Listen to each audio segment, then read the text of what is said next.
The entire restaurant fell silent when the billionaire's daughter walked in, and every waitress stepped back. Everyone knew Elena Vale.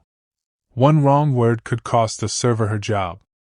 But when the newest waitress approached, she didn't say, "Miss Vale." She looked straight into the young woman's eyes and whispered, "Nora, you came back." Elena froze. Her glass slipped from her fingers. No one in that room had called her Nora in 12 years. The manager rushed forward, certain the new girl had just ruined her future.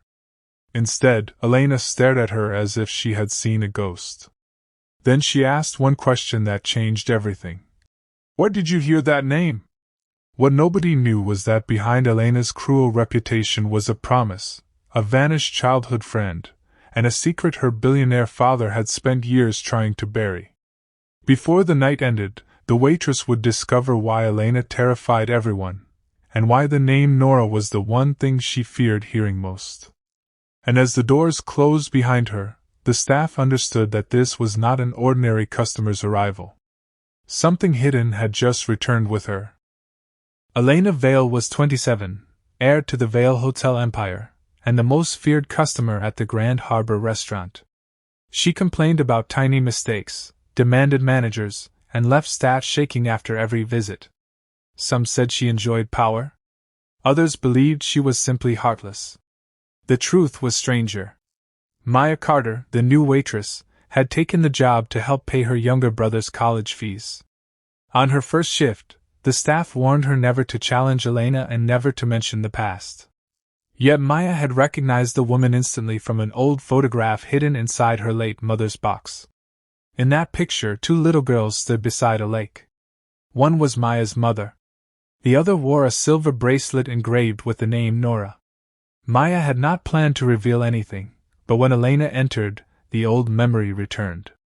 Now every eye watched as Elena demanded an answer, while Maya wondered whether telling the truth would save her job, or destroy it. Outside, thunder rolled over the harbor, while Maya held the photograph tightly and realized that her mother's past was about to become her own dangerous responsibility. Maya slowly reached into her apron and pulled out a faded photograph. Elena's face lost all color. "That girl beside you was my mother, Claire," Maya said. Elena grabbed the picture with trembling hands. For years she had been told Claire moved away and never wanted contact again. Her father had forbidden questions and insisted that Nora, the name Elena once used, belonged to a weak child who no longer existed.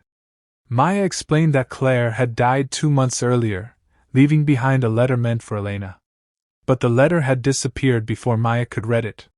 The only clue was the restaurant's name written on the envelope. Elena's anger returned. She accused Maya of inventing the story for money, and the manager ordered Maya away. Yet Maya did not argue. She quietly placed the photograph on the table and said, "My mother trusted you. I thought you deserved to know why." For the first time, Elena had no cruel reply. Across the dining room, the staff exchanged nervous looks, unaware that the photograph had reopened a secret powerful enough to divide a family and change both women forever. Elena returned the next evening, then the next. She always requested Maya's table, but tested her with cold questions. Why had Claire kept the friendship secret? What was in the missing letter? Why had Maya waited until now? Maya answered only what she knew. Her mother had once worked for the Vale family and became Elena's closest friend after Elena's mother died. But when Elena's father discovered their bond, Claire was suddenly dismissed.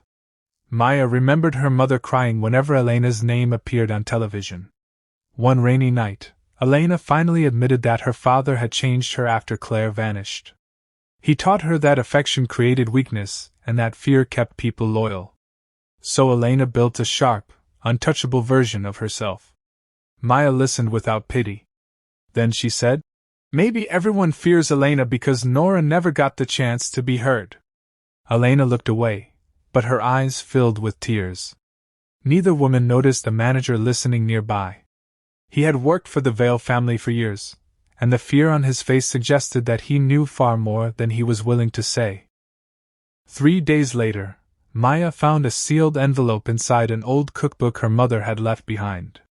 The missing letter had been there all along. She brought it to the restaurant, but Elena refused to open it. "If Claire hated me, I'd rather not know," she said. Maya placed the envelope beside her coffee. "Then read it when you're ready." Hours passed. After closing, Elena remained alone at the table. Finally, she opened it. Claire's letter revealed that she had never abandoned Elena. Elena's father had paid Claire to disappear after she discovered documents proving he had hidden money meant for Elena's mother's charity. Claire had planned to expose him, but feared he would hurt Elena's future. She wrote that Elena was never cruel by nature. She was lonely, frightened, and taught to survive by pushing people away. At the bottom were 6 words. "Nora, I never stopped looking for you." Elena broke down, and Maya sat beside her without saying a word. But the letter contained one final detail neither of them expected.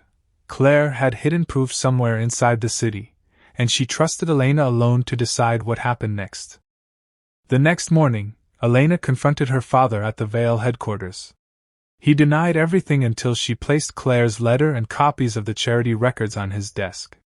His silence answered her. For years he had protected the empire while allowing his daughter to believe she had been abandoned. Elena walked out and cancelled a major family event. But her biggest decision came later. She returned to the restaurant during the busiest dinner service. Every waitress became tense, expecting another scene. Instead, Elena asked the manager to gather the staff. She apologized to every worker she had insulted and admitted that fear had become the only language she knew. Then she turned to Maya. "You called me by a name I buried," she said. "You reminded me that I was a person before I became a reputation." The room stayed silent until the oldest waitress began to clap. Soon, everyone joined her. That apology spread beyond the restaurant. People who once feared Elena began seeing her differently, while her father discovered that control could disappear the moment truth was finally heard. Elena did not become gentle overnight. She still spoke directly, still disliked mistakes, and still carried years of pain. But she began asking people their names. She learned who worked double shifts, who had children, and who needed help. Quietly, she created a scholarship for restaurant employees and funded Maya's brother's final year of college. Maya refused at first, but Elena smiled. "You gave me something money couldn't buy. Let me give something useful back." Months later, Elena visited the lake from the old photograph. Maya went with her. They placed flowers beneath a tree where Claire and young Nora had once promised to stay friends forever. Elena removed the silver bracelet she had hidden for years and handed it to Maya. "Your mother kept her promise," she said. "She found me again." For the first time, Elena laughed without forcing it, and Maya realized the feared billionaire's daughter had finally stopped hiding. From then on, whenever a frightened new employee started work, Maya told them that people were not always what their reputation suggested, and that listening could be a form of courage. A year later, the Grand Harbor restaurant looked different. New staff no longer heard warnings about Elena Vale. They heard a story about a difficult woman who changed after one waitress remembered the person beneath the title. Maya had become assistant manager, but she never forgot her first night. She understood that calling Elena, Nora, had not magically healed her. It had opened a door Elena had kept locked for years. At the restaurant's anniversary dinner, Elena stood and thanked Maya publicly. "She didn't treat me like a billionaire's daughter," Elena said. "She treated me like someone worth knowing." Then she raised her glass to Claire, to second chances, and to the courage it takes to see beyond fear. If this story touched you, like the video, share it with someone who needs hope, and subscribe for more emotional stories. Because sometimes one name can reopen an old wound, but kindness can turn that wound into a new beginning. And whenever someone asked why Elena still wore that old bracelet, she answered with a smile. Because the name we hide may be the name that leads us home.